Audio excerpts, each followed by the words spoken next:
ny mofinaina isan'andro atolotry ny mpitandrina rakotina valina maoly.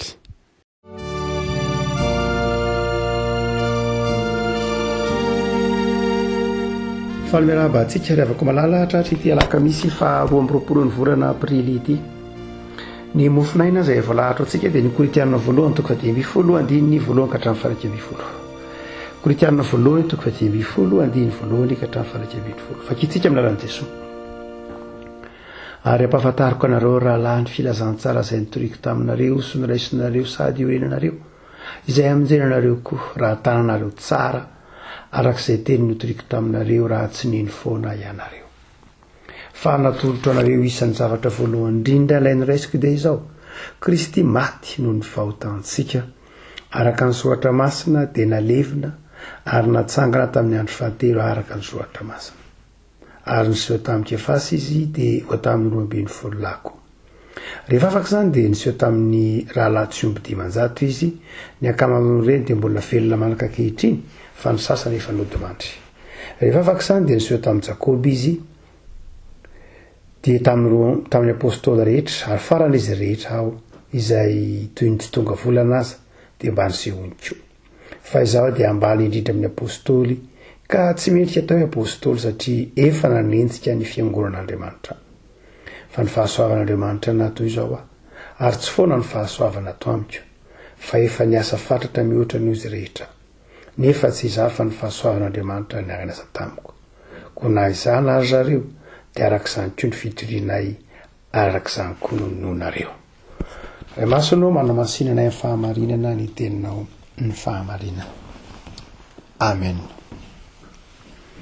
Ny andin'ny 10 saika andiny soratra masina hitantsika amin'ireny fafana kely atao haingotrano reny, hitantsika eny an-damosiny fiarakodia, hitantsika amin'ny carte postale izay mety omentsika ny namantsika sy ny sisa. Ny dia andin'ny 10 ty fa ny fahasoavan'Andriamanitra no natoy izao Zany teny izany no hoentina mampaela antsika ry havako. Fa ny fahasoavan'Andriamanitra no natoy izao Matetika ao anatin'ny fotoana fifaliana no hiterenantsika an'izany ry havako. Asa rehefa mavita trano, rehefa mitsingerina ny fotoana nahaterahana 20 taona, 70 taona, 70 taona, 70 taona, na mitsingerina koa asa ndraindray ny fotoana jobilom-panambadiana, fankalazana fitsingerina ny fanambadiana. Matetika amin'ny fifaliana no ampiasantsika iteny soratra masina iny fa fahasoavan'Andriamanitra no natoy izao aty. Aradrariny tokoa zany. Ary tsy tokony adonoina fa zany fahasoavana ny fifaliana dia fahasoavana, ary fahasoavana dia fifaliana.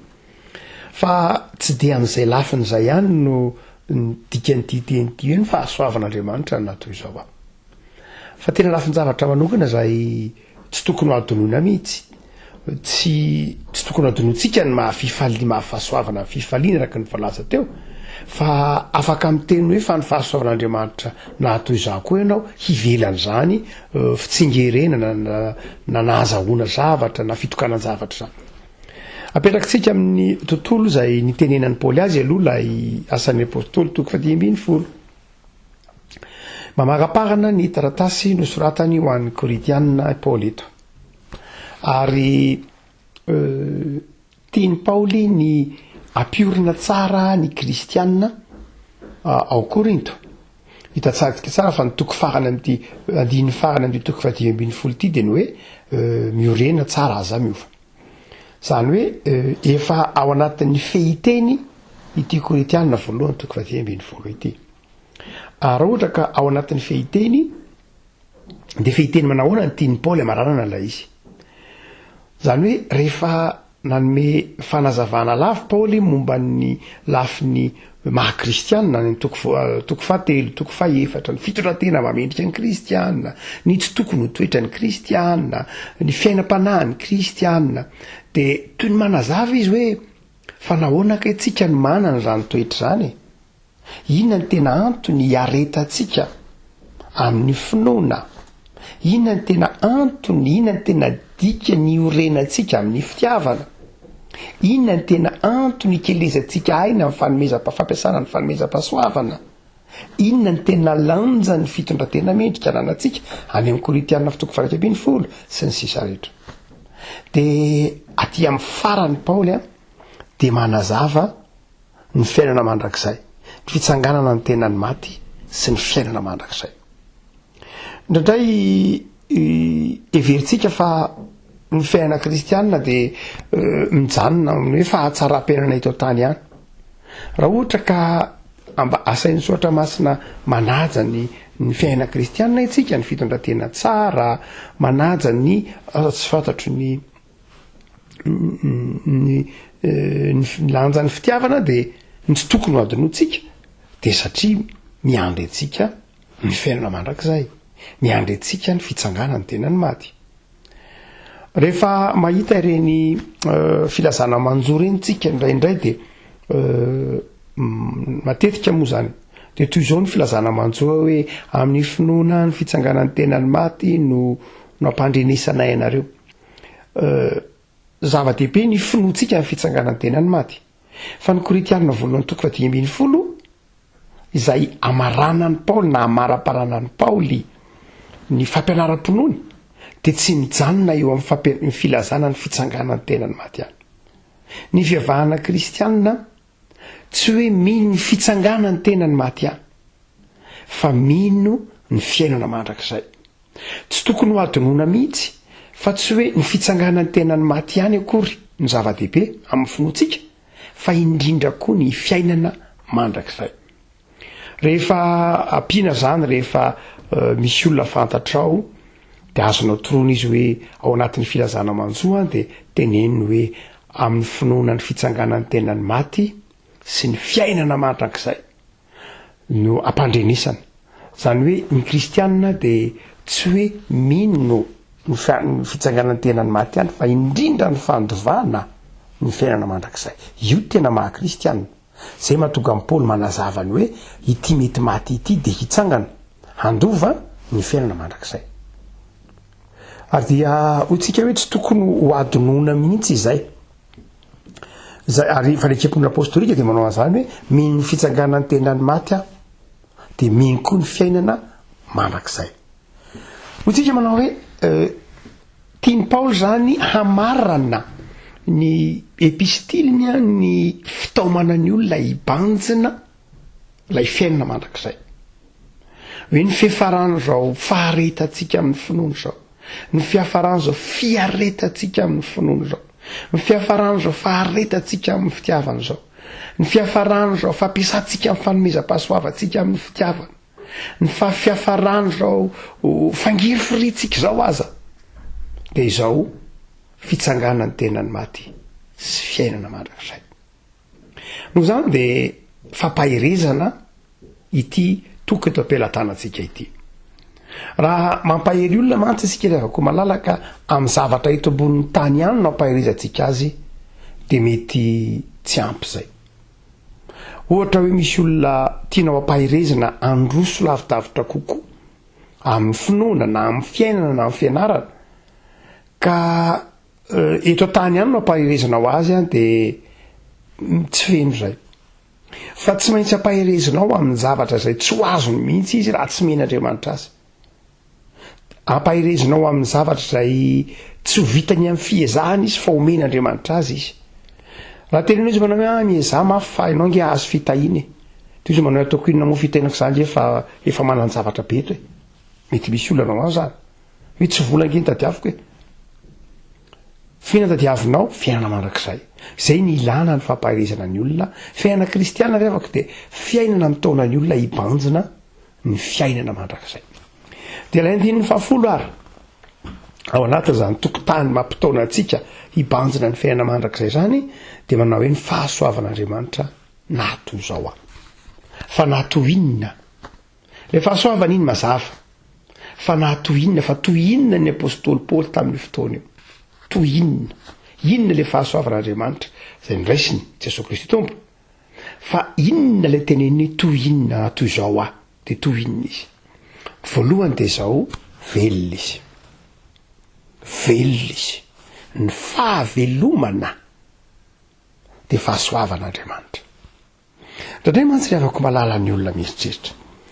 tsy mieritreritranyio ain'io ifahaveloman'io izy ho fahasoavana everiny hoe tsy natory alina de normal raha mifoandro amin'ny maray normal be raha mifoako maninona moa zany ke natory tsara alina salama tsara alina de normal raha mifoa fa misy olona ravako malala matory alina fa tsy mifo maray misy olona tahaka zany tsy de ny tokony ao an-tsaitsika rehavako malala de ilay fahavelomana nahoana ilay fahavelomana Paoly de io tenen'io ambony io nanentsika ny fiangonany Paoly ary tsy vitany hoe nanentsika ny fiangonany Paoly fa nakasitraka fandatsahan-dra tamin'ny toram-bato Stefanina fampitsika ny asan'ny apôstôly dia napetraka teo amin'ny tongotro Paoly ny lamba ny tafiany Stefana ny akanjony ary de nanatrika ny fitoram-bato an'i Stefanina Paoly mandra-pahafaty zany inona le fahasoavan'Andriamanitra raha toka jereny Paoly de zao tsy mendrika an'io velona izy zay mahatonga azy miteny manao hoe ny fahavelomako angety avy amin'Andriamanitra ny fahavelomako ny dika ny fahavelomako raha ny tokony ho izy de zao tokony efa maty satria nanota zay ny dika ny teneniny Paoly raha miteny zany izy ny fahasoavan'Andriamanitra nato izao de zao manao hoe tsy navelan'Andriamanitra ao faty tao anatin'ny fahotana fa nataony velona trapa-monjena re avako malala fahasoavan'Andriamanitra de zao tsy nafon'Andriamanitra ao faty tao anatin'ny fahotana isika fa nataon'Andriamanitra velona trapa-monjena re avako ho tsapanao fa fahasoavan'Andriamanitra ny fahavelomana fahasoavan'Andriamanitra satria raha ny tokony ho izy raha ny ota nataotsika raha ny tsy fahatanterahantsika dia tokony miara-ny fahatezerin'Andriamanitra isika fa saingy noho ny famindram-pon'Andriamanitra de men'Andriamanitra tombonandro ny fahasoavan'Andriamanitra zany de midika hoe fakasitrahan'Andriamanitra noho ny fifaliana fakasitrahan'Andriamanitra noho ny fahasalamana omen'ny tompo sy hery sy tanjaka ka velona amin'ny ankehitriny fa ny faharoa de zao rehavako malala fahasoavan'Andriamanitra na toy izao ny apôstôly Paoly tsy ny fahavelomana ihany fa ny fahavelomana amin'ny finoana ny Kristy hoy izy manao hoe ny zavatra noraisiko voalohany indrindra de zao ary nomeko anareo de Jesosy Kristy tompo maha-kristianina ry havako malala de fahasoavana ny maha-kristianina de fahasoavana tsy lovan'olo vana akory izy io fitezana ny raisina fa fahasoavana soran'Andriamanitra ry havako malala fa natsony tonga kristianina ianao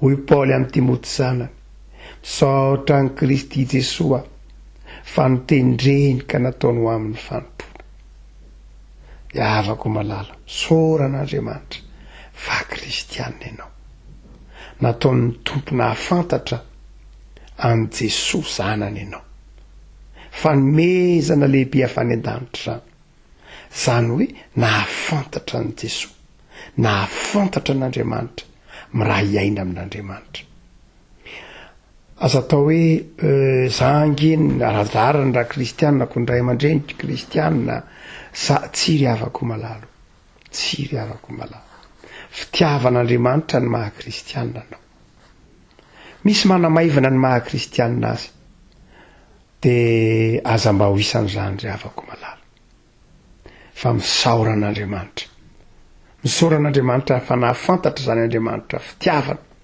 Andriamanitra mamela heloka Andriamanitra mamindra fo ao am' Jesosy zany ianao raha mitenanao hoe ny fahasoavan'Andriamanitra mato izao ady izao saotranao Andriamanitra fa nataonao mpino nataonao kristianina navelanao heloka fa ny fahasoavan'Andriamanitra fahatelo resahany apôstôly Paoly eto rehavako malala de ny zara fanompona ny zara fanompona tsy hoe velona ihany de velona navelan'Andriamanitra heloka de velona nataon'Andriamanitra hoe mba ny fahasoavany fa velona ny men'Andriamanitra adidy aman'andraikitra hoy izy manao hoe za ange nataony apôstôly za ange nisehony Jesosy koa zay apôstôly zay tsy tonga volana akory le afako malala meny ny tompotombon'andro ianao fahasoavan'ny tompo zany efa nataony mpino sy navelany eloko ianao ary tsy ny sainy tsy nandahatsy ny fandahatra taminao Andriamanitra fahasoavany zany fa ny fahatelo de zao omeny aty de manandraikitra ianao omeny aty de manandraikitra ianao fahasoavan'Andriamanitra zany Paoly eto de nataony tonga apôstôly fa ianao mety tonga mpampianatra tonga mpitoro filazantsara tonga teknisianina ambony tonga olo-pirenena tonga mpandray fanasany tompo tonga malagasy tonga teratany vahiny asa zany rehetra de fahasoavana omeny Andriamanitra andraikitra rehefa miteny mantsy ny soratra masina hoe manome andraikitra Andriamanitra manome fiantson'Andriamanitra de rona telo ny dikany voalohany de zao milaza fitokisany zany mahatoky mahatoy omen'Andriamanitra andraikitra mahatoky dia anakinan'Andriamanitra andraikitra zay ny mahafahasoavana azy inona moa zay isika mpanoto olombelona mpanoto tony ny asan'Andriamanitra nge asan'ny anjely inona moa zay isika tsy mendriky tony nefa de ny asan'Andriamanitra nasainy ataotsika de lasitsika mampahery mivavaka misolo tenany izao tontolo zao mifona ho an'izao tontolo zao io teneny zoatra masina nge hoe olona tsara anjely nge isika ry avako malalo fahasoavan'Andriamanitra de miantso tsika ny tompo ary manome andraikitra tsika io andraikitra amin'ny fiainana andavanandro io fanompona ho an'ny tompo io de ataovy tsara ataovy amin'ny fifaliana fa ty atoky anao ny tompo de manome an'io andraikitra io ary ny fahatelo de zao ry avako malala hotsika hoe fahasoavan'Andriamanitra de manome andraikitra de ty no mahatoky fa izao ry avako malala lay tian'Andriamanitra omeny andraikitra de nataony mahatoky de karakarainy sy ahiny fahasoavan'Andriamanitra de midika fiahina fiteneny ny Paoly amanontolo io fahasoavan'Andriamanitra de midika fiahina fa ny fahasoavan'Andriamanitra mahatoy zao de tsy hoe nomeny andraikitra de nomeny asa de miezaka io teneny hoe fahasoavan'Andriamanitra nge zao mampiasa koa fa tsy hoe fahasoavan'Andriamanitra de tsy manao ninona fa miasa fa ny fahasoavan'Andriamanitra mampiasa de izao omeny Andriamanitra fahavelomana sy karakarainy ahina de io le mahatonga an'ilay mahazatra atsika hoe mahazo fitahina de manao fahasoavan'Andriamanitra lay lafo ny fahatelo ty zany matetika ao an-tsaitsika lay fitahina lay fanambinana any amin'ny fahatelo iny ndray afaka malala rehefa miteneneny ianao zany de zao la endrika fahatelo ny hoe fa ny fahasoavan'Andriamanitra ny mahatoy zao zay le matetika itenenanao azy io hoe fa ahoana ianao tomana zavatra tsara ianao zany ny fahasoavan'Andriamanitra mahatoy zao ary to afaka miteny an'izany ianao ary nahoana ianao no ary ina nahatonga anao mpanahazo zavatra oatra zao fahasoavan'Andriamanitra mahatoy zao lay fahatelo zay fa aza tonoana lay roa voalohany hoe naninona ka ianao ny velona tahaka sao trapa aminjena marainy ny andro ohatra zao de afaka miteny anao hoe fahasoavan'Andriamanitra ny natoy zao ary nahoana ka ianao ny tonga kristianina nahoana ianao no mijoro kristianina ary mitoro ny filazantsara io mizara n'izany amin'ny olo anatin'ny fifaliana fahasoavan'Andriamanitra no afahako manao an'izany ary nahoana ka ianao no mbola manana n'io asa io asa zay atrehinao ankehitriny io ny fahasoavan'Andriamanitra ny mahatoy zao ary nahoana ka ianao no mikely aina amin'ny fikelezanainanao io mizara ny fifaliana manodidina anao nahoana ianao no mahatsapa fitahiana fahasoavan'Andriamanitra mahatoy zao ao anatin'ny zavatsara sika afaka malala de afaka mbola miteny hoe tompo ataovy afaka miteny zany zahay hoe na de ao anatin'ny fahoriana sy ny fanjiry firiana de ataovy hitanay ny fahasoavanao ivavaka sika tompo misaotranao zahay no ny amin'ny fijoroana vavolombelony Paoly izay manafatra anay fa ny fahasoavanao no matoy izao anay ary tsy foana ny fahasoavanao fa mitoetra aminay mandrakariva. Eny Tompo, mampahirizo zahay afaka hiteny isan'andro fa ny fahasoavanao no matoy izao anay. Navelanao eloko zahay, nataonao velona trapamonjeny zahay, omenao adidy manandraikitra amin'ny fiainana isan'andro zahay, karakarainao sy ahianao zahay, fokisanao fifaliana ny fiainanay, ny fahasoavanao no matoy izao anay. Tompo, ao anatin'ny ady sarotra izahay dia ampahirizo hita ny fahasoavanao. Misaotra Jesosy. Amen.